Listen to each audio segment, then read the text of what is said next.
ძებნის პროკურატურა მუშაობს, რომ ძებნა გამოცხადდეს, თუ შეიძლება რომ შეგვიფასო.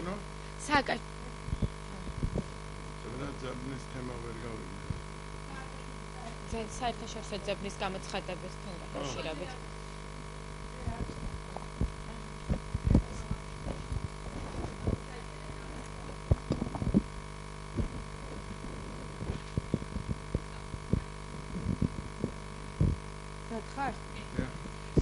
ბატონია, სააკაშვილზე მთავარი პროკურატურა საერთაშორისო ძებნის გამოცხადებას გეგმავს და პროცედურები ამასთან დაკავშირებით უკვე დაწყებულია. პარალელურად რამდენიმე დღის წინ ჩვენ ნახეთ სააკაშვილის სარფის საზღვართან, სადაც ის ხელისუფლებას აკრიტიკებდა. ნაციონალური მოძრაობის წარმომადგენლები ამბობენ, რომ პროკურატურის ეს გადაწყვეტილება მათთვის მოულოდნელი არ ყოფილა და რეალურად პრემიერის გაღიზიანება და ივანიშვილის გაღიზიანება გამოიწვია სააკაშვილის გამოსვლა. გაღიზიანებას ვერ დავარქმევდი. ამას მე რაღაც გარკვეულ გეგმა აქვს, თავისი დღის წესრიგი აქვს, ამ დღის წესრიგს მიყვება პოლიტიკური რეანიმაციის პროცესში იყო დამარცხების შემდეგ რაღაც პალატის რეჟიმში გადავიდა მისი პოლიტიკური საქმიანობა, თუ შეიძლება ესე ითქვას. ეხლა რაღაც პოლიტიკურმა გეგმებმა უბიძგა იმისკენ, რომ აქტიური მენდებები დაიწყოს და რაღაც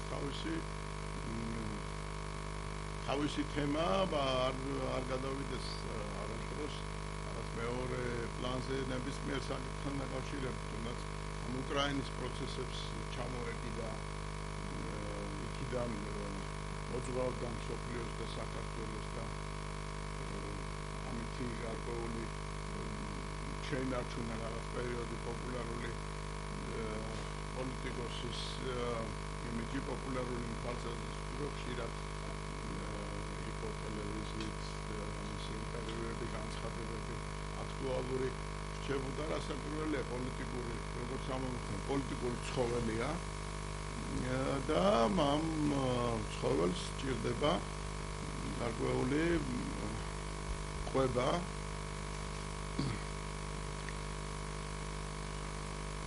და ერთ-ერთი ყვების ერთ-ერთი სეგმენტი არის საფში გამოჩენა და აჟიოტაჟის შექმნა. თუმცა განცხადებებზე მე ვერ ვიტყოდი, რომ ისეთია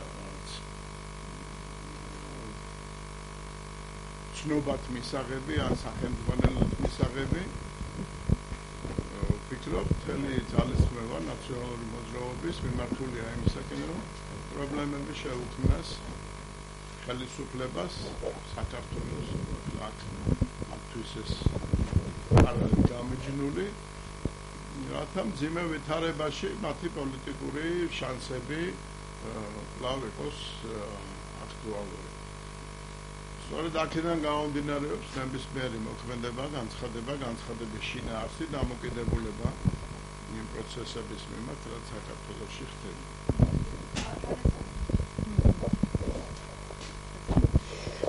ამბობენ ნაციონალური მოძრაობის წევრები ამბობენ, რომ გაუჭირდებათ საერთაშორისო ძებნის გამოცხადება.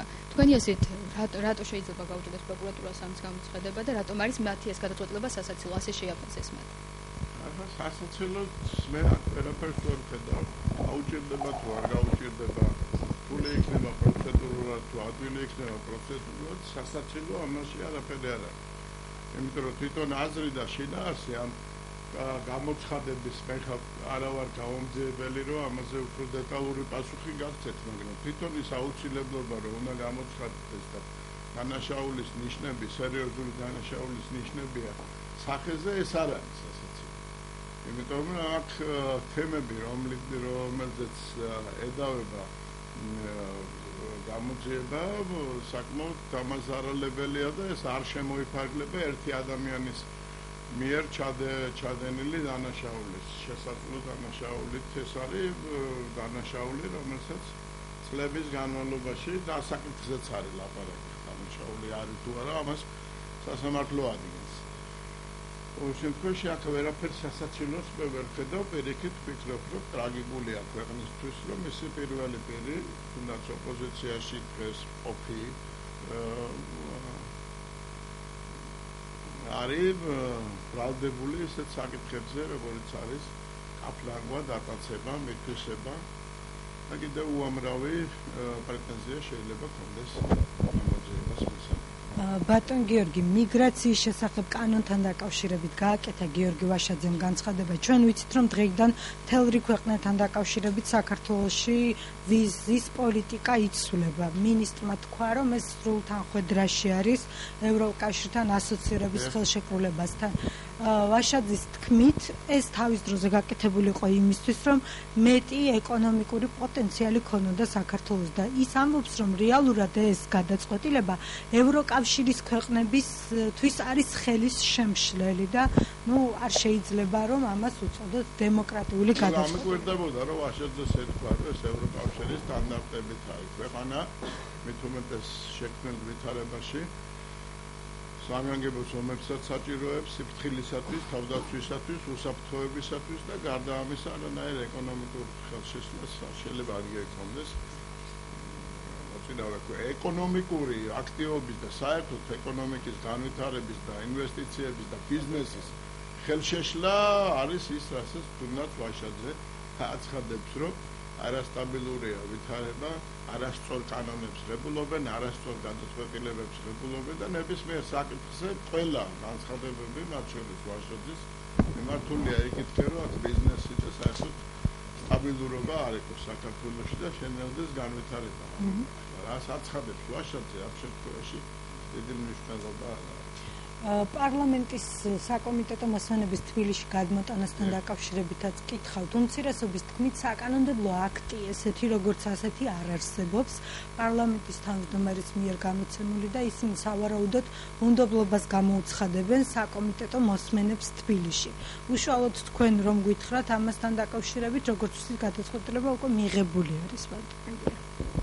კი, მიღებულია და ეს რას კონფიგურაციითაც არ უნდა იყოს ეს პარლამენტი წარმოადგენელი ოპოზიციით თუ უმრავლესობით პარლამენტს სჭირდება გარკვეული პერიოდი თბილისში ყოფნა შეხვედრებისათვის, კომიტეტის ხდომებისათვის, რათა ქუთაისში ხდომები უფრო სწრაფად და შინაარსიანად და ხარისხიანად ტარდებოდეს. თუკი შინაარს არაფერი არ აკლდება ქუთაისში მუშაობის დროს, ეს იმ ხარჯზე ხდება, რომ გრაფიკის სამუშაო დღის და საერთოდ კვირის საქმიანობის გრაფიკი არის საკმაოდ გადატვირთული და ჩვენ ვფიქრობთ, რომ ხარისხის შენარჩუნება ხდება ადამიანური რესურსის მაქსიმალური გამოყენებით. ამას ცუდი არაფერი არ არის, მაგრამ რატომაც არ უნდა გქონდეს პარლამენტს საშუალება, რომ კომიტეტების ხდომები ჩაატაროს, თავრობის წარმომადგენლები, პირველი პირები, სტრუქტურების უფროსები უფრო ხშირად მოიწვიოს პარლამენტში, გქონდეს კონსულტაციები, თუნდაც უცხოელ პარტნიორების წარმომადგენლებთან გქონდეს უფრო ინტენსიური მოლაპარაკებები პარლამენტში და თუნდაც მოქალაქეებთან შეხვედრები გქონდეს, როგორც დასავლეთში, ქუთაისში გულისხმობ, ასევე დედაქალაქში, რასაც პარლამენტის საქმიანობის ხარისხი აიწევს. ნებისმიერ საკანონმდებლო აქტთან, რომელზეც მეუბნებით, ეს არის შეთანხმების საგანია და ვფიქრობ, კონსტრუქციულ სფეროდან მოითხოვა არ ვიცი ხა უმცირესობისაგან, მაგრამ აი ეს ხვალეთი დღეს საღამოს კიდევ მექნება ბატონო სუპაშურთან შეხვედრა მეც და სხვა ფრაქციის ხელმძღვანელებთან ხვალები ურვა და რაღაც საკითხებზე ჩამოყალიბდებით. ეს გამოცხადება ობსტრუქციის მოწყობა ეს ნაციონალური მოძრაობის პროფესიად იქცა და აქედან გამომდინარე მე არაფერი არ მიგვეს. ანუ თუ არ შევლენ ხელშეუშლიან მიცეთ რა აღარ მინდა გადავიდე პროცედურულ საკითხებთან დაკავშირებით და ვიგამართო ამ თემაზე იქნება ლაპარაკი.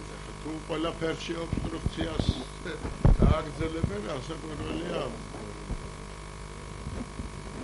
რთული იქნება განაცხადებების მიღება.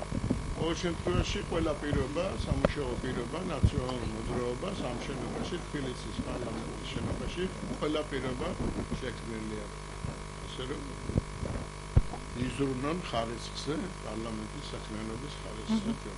უკრაინასთან დაკავშირებითაც რომ თქვათ ბატონო გია, ვიცით რომ ამერიკელი სენატორი მარკ კეინი გამოვიდა დღეს ინიციატივით რომ ამერიკამ მიაწოდოს იარაღი უკრაინას და ვნახეთ ამასთან დაკავშირებითაც უკრაინის პრეზიდენტის პოზიციაც. იარაღთან დაკავშირებით არის სხვადასხვა არ შეიძლება უკრაინის თემა შეეხო და საერთოდ არ თქვა საფრთხეებზე, რასაც ეს მსოფლიო უპირისპირდება. აქ არ არის მარტო უკრაინის თემა, თქვენიც ახლო აღმოსავლეთში აქ არის ისლამისტური მოძრაობის აღმავლობა, აქ არის ძალიან დაძაბული ვითარება ახლო აღმოსავლეთში, ისრაელის გარშემო, ლიბანში, ერაყში არის ურთულესი მდგომარეობა შექმნილი და ამასთან დაკავშირებით მსოფლიო არის კონცენტრირებული იმისათვის ამერიკის შეერთებული შტატების მეთაურობით, რაც ეს განვითარება ამ საფრთხეების შეაჩეროს. უკრაინაში რუსეთის გამოისობით შექმნილია ესეთი მდგომარეობა,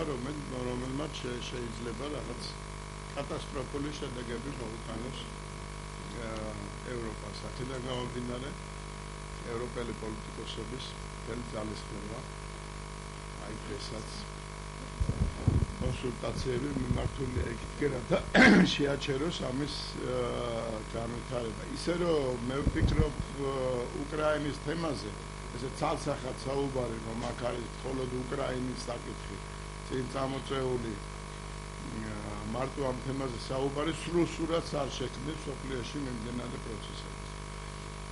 თუკი ვითარება შევაფასებ, ვფიქრობ რომ საფრთხე აგრესიისგან სწორედ რუსეთისაგან მოდის და როგორც პუტინის განცხადებები მეტყველებს თუ დახევას არაპირებს არამედ რთული ძალის გამოყენების საშუალებასაც არსებულ საშუალებასაც არ გამოიცხავს პუტინის ინტერესებს.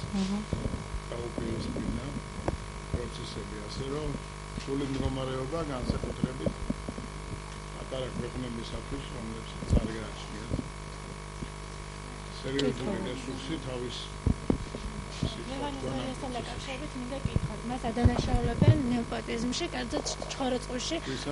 ლევანიზორიას, კერძოდ ჩხოროწყურში ახლობლების ლევანიზორია მამაზე ამომწურავე პასუხი გასცა და მე მგონი საქმეა. დღეს პრემიერმა გააკეთა განცხადება საერთაშორისო კონფერენციაზე, გამოვიდა სიტყვით და მან ისაუბრა იმაზე, რომ ხელისუფლება არავის საკუთრებაში არ არის და ყველა ფაქტი, რომელიც წინა ხელისუფლების მაღალჩინოსნების მიერ იქნა ჩადენილი, უნდა იყოს გამოძიებული. პრემიერი ამბობს, რომ ჩვენი მთავრობის ოფიციალური პირებიც კი ეპყრობიან სახელმწიფოს როგორც საკუთრებას, რაც დაუშვებელია. ამასთან დაკავშირებით რას უთხრათ? ეს განცხადება მართალი გითხრათ არ მომისმენია, მაგრამ არსი მგონი არავისთვის სადაო არ არის, სახელმწიფო არის ყველასი საერთოა და თუ მთავრობა დროებით არის დაქირავებული და თუნდაც პარლამენტი არჩეული, ეს იმისთვის არის ხელფასსაც იმიტომ იღებს რომ მოუაროს ამ ქვეყანას და დაარჩინოს გარე საფრთხეებისაგან, შიდა საფრთხეებისაგან, ასე რომ პასუხი ვინც სახელმწიფოს ეპყრობა ისე როგორც რაღაც ის საკუთრებას, ანუ პრივილეგიას მიაქცევს ყურადღებას ვიდრე საქმეს. საერთოდ რა ამ ფორმულირებას მე მგონი აღარ შეიძლება დამატებითი შეფასება. საკმარისია ხო? მადლობა ბატონო. ერთი მინდა რა განცხადება კიდე. მცირე განცხადება გავაკეთო, არ ვიცი.